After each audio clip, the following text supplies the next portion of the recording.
ابن عباس کی روایت ہے، کہتے ہیں اذا قام من اللیل یا تہجد، جب تہجد کی نماز پڑھنے کے لیے حضور کھڑے ہوتے، پڑھ جاؤں گا، اس کے معنی بڑے آسان ہیں، اس لیے اس کو دہرانے کی ضرورت نہیں۔ دیکھیں اپنے خالق و مالک کے آستانے پر ہمارے آقا کس طرح کھڑے ہوتے ہیں۔ ذکر کی بات ہے، لَكَ الْحَمْدُ أَنْتَ قَيُّمُ السَّمَاوَاتِ وَالْأَرْضِ وَمَنْ فِيهِنَّ وَلَكَ الْحَمْدُ لَكَ مُلْكُ السَّمَاوَاتِ وَالْأَرْضِ وَمَنْ فِيهِنَّ وَلَكَ الْحَمْدُ نُورُ السَّمَاوَاتِ وَالْأَرْضِ وَلَكَ الْحَمْدُ أَنْتَ الْحَقُّ وَعْدُكَ الْحَقُّ وَلِقَاؤُكَ الْحَقُّ وَقَوْلُكَ حَقٌّ وَالْجَنَّةُ حَقٌّ وَالنَّارُ حَقٌّ وَالنَّبِيُّونَ حَقٌّ۔ آگے خود ہی فرما دیتے ہیں وَمُحَمَّدٌ حَقٌّ۔ یہ عشق کی بات ہے۔ وَالسَّاعَةُ حَقٌّ اللہم لَكَ أَسْلَمْتُ بِكَ وَآمَنْتُ وَعَلَيْكَ تَوَكَّلْتُ وَإِلَيْكَ أَنَبْتُ وَبِكَ خَاصَمْتُ وَإِلَيْكَ حَاكَمْتُ فاغفر لي۔ اور یہ ایک داستان ہے، عشق جو ہے بہتی چلی جاتی ہے۔ میں جب پڑھا تو مجھے محسوس ہوا کہ جو ہم خواجہ غلام فرید صاحب کو پڑھا کرتے ہیں نا، میرا عشق بھی تو، میرا جسم بھی تو، میری جان بھی تو، لگتا ہے خواجہ صاحب نے یہاں سے لیا ہے۔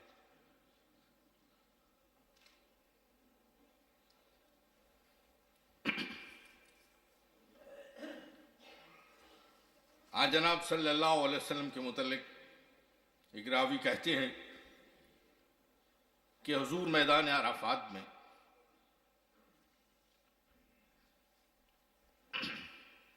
زمین پر گر گئے اور رکت اور دعا کی عجیب کیفیت تھی، ذکر کرتے کرتے۔ عربی کے حصے کو میں چھوڑتا ہوں اور اس کا ترجمہ عرض کر دیتا ہوں۔ حضور اپنے خدا کے آستانے پر، زمین پر، بالکل مٹی پر گرے ہوئے ہیں۔ اے اللہ تو میری باتوں کو سنتا ہے نا، اور میرے حال کو دیکھتا ہے، میری پوشیدہ باتوں اور ظاہر اور امور سے تو خوب واقف ہے، میرا کوئی بھی معاملہ تجھ پر کچھ بھی تو مخفی نہیں، میں ایک بدحال فقیر اور محتاج ہی تو ہوں، تیری مدد اور پناہ کا طالب سہما ہوا، ڈرا ہوا، اپنے گناہوں کا اقراری اور معترف ہو کر تیرے پاس چلا آیا ہوں۔ میں تجھ سے ایک عاجز مسکین کی طرح سوال کرتا ہوں، ہاں تیرے حضور میں ایک حقیر گناہگار کی طرح زاری کرتا ہوں۔ اے اللہ میں ایک اندھے اور نابینے کی طرح ٹھوکروں سے خوف زدہ ہو کر تیرے آستانے پر گرا ہوا ہوں، میری گردن تیرے آگے جھکی ہوئی ہے اور میرے آنسو تیرے حضور بہہ رہے ہیں، میرا جسم تیرا مطیع ہو کر سجدے میں گرا پڑا ہے اور ناک بھی زمین پر ہے۔ اے اللہ تو مجھے اپنے حضور دعا کرنے میں کبھی بدبخت نہ ٹھہرانا، اور میرے ساتھ مہربانی کا سلوک کرنا، اور اے وہ جو سب سے بڑھ کر التجاؤں کو قبول کرتا اور سب سے بہتر عطا کرنے والا ہے، تو میری دعاؤں کو سن لے۔ دیر تک راوی کہتے ہیں کہ حضور زمین پر یوں پڑے رہے اور دعائیں کرتے رہے۔ حضرت عائشہ فرماتی ہیں ایک رات حضور کی باری میری طرف تھی اور تشریف لائے لیٹے ہوئے تھے کہ مجھے کہنے لگے کہ عائشہ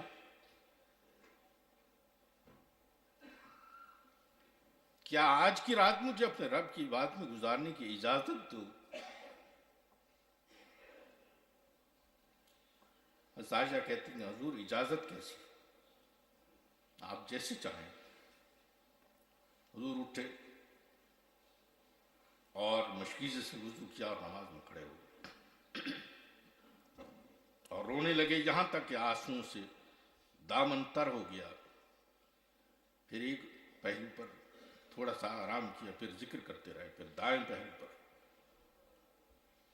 اس کی وجہ بعد بھی سمجھ آتی ہے، میں بتاتا ہوں ابھی۔ پہلے دائیں طرف لیٹ گئے تھوڑی دیر، پھر بائیں طرف، پھر ہاتھ تھوڑی کی نیچے رکھ لیا، پھر رونے لگے، یہاں تک کہ آپ کے آنسوں سے زمین بھیگ گئی، یہاں تک کہ صبح بلال نماز کے لیے آئے تو آپ رو رہے تھے۔ حضرت بلال نے عرض کی کہ حضور خیریت ہے؟ آپ نے کہا آج رات مجھے وہ آیت کریمہ جو مشہور ہے کہ ان فی خلق السماوات والارض واختلاف اللیل والنہار، اور آگے آپ جانتی ہیں الذین، جو یہاں سے شروع بھی، یہاں سے بھی ہوتی ہے کہ یذکرون اللہ قیاما وقعودا وعلی جنوبہم، ہر پہلو میں اللہ تعالیٰ کا شکر کیا، اور حضور نے اس انداز میں وہ ساری رات جو ہے اللہ تعالیٰ کے ذکر کرتے ہوئے گزارا۔ اور بعد کے بزرگوں نے بھی، حیران ہوتا ہے انسان کہ کس طرح ان لوگوں نے جو ہے اللہ تعالیٰ کے آستانے پر اپنے مسیح موعود علیہ الصلوۃ والسلام کی الگ داستانیں ہیں ذکر الہی کی۔ ہمارے ایک دوست تھے جو کبیر والا کے رہنے والے تھے، میں جب ترجمہ قرآن میں مشغول یہاں روا دفتر میں وہ میرے پاس آتے تھے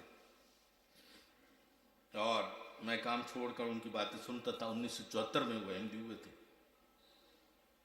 ایک دن کہنے لگے کہ سارے لوگوں نے، گاؤں کے لوگوں نے مجھے چھوڑ دیا، 30 میرے طالب علم تھے، انہوں نے خدا حافظ کہہ کے چلے گئے۔ لوگوں نے کہا یہ کافر ہے، اس سے قرآن نہیں پڑھواتے، کیونکہ حافظ قرآن تھے۔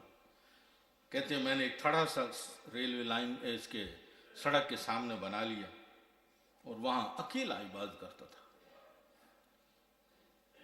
ایک رات عجیب کیفیت ہوئی، حافظ صاحب کہنے لگے کہ ساری رات میں ذکر کرتا رہا، یہاں تک کہ صبح کی وقت ہو گیا اور میں نے خود ہی اذان کہی اور نماز کے لیے کھڑا ہوا، سجدے میں گرا ہوا تھا کہ کچھ آوازیں آنی شروع ہوئی کہ اس کو قتل کر دو، کوئی کہے اس کو گولی مار دو، کوئی کہے اس کو جو ہے وہ کلہاڑی کے ساتھ اس کے ٹکڑے کر دو۔ کسی ایک نے کہا کہ نہیں، سجدے سے تو کم از کم سر اٹھا رہے ہیں۔ کہنے لگے میں سمجھ گیا کہ گاؤں والے آج مجھے قتل کرنے کے لیے آئے ہوئے ہیں۔ یہاں پہ سب مجھے اپنے واقعات سنایا کرتے تھے، ان میں سے ایک واقعہ مجھے یاد آیا۔ حافظ صاحب کہتے ہیں کہ میں نے اللہ سے کہا کہ اتنی جلدی مر جانا تو کوئی اچھی بات نہیں ہے، میں تو ابھی نیا احمدی ہوں، ابھی بے پھل مر جانا تو کوئی بات نہیں، تو اے اللہ تو ہر ایک چیز پر قادر ہے، مجھے بچا لے۔ کہتے ہیں میں سجدے میں تھا تو اللہ تعالیٰ نے فرمایا اسجد یا عبدی اسجد، سجدہ لمبا کر دو، کوئی بات نہیں۔ کہتے ہیں میں نے سجدہ لمبا کر دیا۔ تھوڑی دیر کے بعد میں نے کہا، اب ان کے الفاظ میں سنیے، ان کی جو زبان ہے اس میں مزہ آتا ہے، میں نے اللہ سے کہا مڑ ان لمبا سجدہ بھی تو میں تو نہیں ہوں گا۔ اللہ کے ساتھ ناز و ادا بھی تو ہے نا۔ اللہ نے پھر فرمایا نہیں، سجدہ کرتے رہو، پڑے رہو۔ تھوڑی دیر کے بعد وہ آوازیں ختم ہو گئیں۔ کہتے میں اٹھا اور ادھر ادھر دیکھوں کوئی بھی نہیں ہے۔ ایک آدمی وہ گنے کے کھیت میں چھپا ہوا تھا، وہ آ گیا ڈرتا ہوا میرے پاس آیا، کہنے لگے حافظ جی آپ نے بہت لمبا سجدہ کیا۔ میں نے کہا کیا ہوا؟ کہنے لگے یہاں تو قیامت گزر گئی۔ کہنے لگے آج لوگوں نے اکٹھے ہو کر آپ کو قتل کرنا تھا، یہ سامنے سڑک سے پولیس گزر رہی تھی تو انہوں نے دیکھا، ان کے ٹرک بھی تھے، جیپیں بھی تھیں، کہ ایک آدمی درمیان میں پڑا ہوا ہے سجدے میں، باقی لوگ ارد گرد کھڑے بندوقیں لے کر کھڑے ہیں۔ تو وہ سارے کے سارے پولیس والے آئے اور ساروں کو ہتھکڑیاں لگا کر جو ہے کبیر والے تھانے پہ لے گئے ہیں۔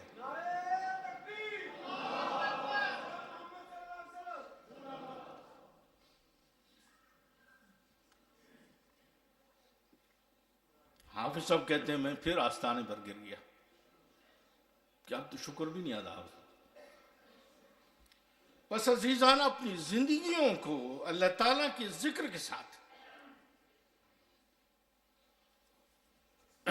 معمور کرنے کی کوشش کرتے رہے۔ حضرت مولانا رومی نے جو شعر لکھا ہے مثنوی کا، یعنی پورا دیوان ہے مثنوی ہے، اس کا پہلا مصرع یہاں سے شروع ہوتا ہے، بشنو از نئی حکایت می کند وز جدائی ہاؤ شکایت می کند، کہ نئے کی آواز سن نئے انسان، ذرا آواز دھرو نئے کی آواز پر، یعنی ماسری جو ہوتی ہے۔ علماء نے اس کے معنی یہ کیے ہیں کہ نئے سے مراد انسان کا دل ہے، کیونکہ اگلا مصرع کہتے ہیں بس جدائی ہو، اپنی جدائی کا ذکر کرتی ہے اور روتی اور فریاد کرتی ہے، یہ نئے۔ یہ علماء نے یہ کہا ہے، حضرت مسیح موعود علیہ السلام نے بھی اس کا ذکر کیا ہے کہ دل اپنے رب سے جب دور ہٹ جاتا ہے تو اس میں غم پیدا ہوتا ہے، پھر وہ کسی نہ کسی رنگ میں فریاد کرتا رہتا ہے۔ جس طرح اگر کندھا ٹوٹ جائے تو ڈاکٹر طبیب اس کو درد ہوتے رہتی ہے جب تک کہ وہ اپنی جگہ پر نہیں لگ جاتا۔ بس دل بھی ایسا ہے کہ اپنے خدا سے، اپنے مولا سے، اپنے خالق و مالک سے جب وہ الگ ہو جاتا ہے تو وہ فریاد کرتا ہے، اس کو کہیں بھی چین نہیں آتا۔ اس لیے فرما دیا اور ہمیں یہ عطا فرما دیا اور بتا دیا کہ الا بذکر اللہ تطمئن القلوب۔ مال میں، دولت میں، شہرت میں، اولاد میں، کسی چیز میں تمہیں خوشی نہیں حاصل ہوگی، سکون نہیں حاصل ہوگا جب تک کہ تم اپنے دل میں اللہ تعالیٰ کی محبت اور عشق کو نہیں بٹھاؤ گے۔ لیکن جب خدا انسان کی آنکھوں میں بس جاتا ہے، جب خدا انسان کے دل میں بس جاتا ہے، جب خدا انسان کے خون کے اندر اس کے ایک ایک ذرے میں بس جاتا ہے تو دنیا کی کوئی طاقت پھر اس کا بال بینکا نہیں کر سکتی۔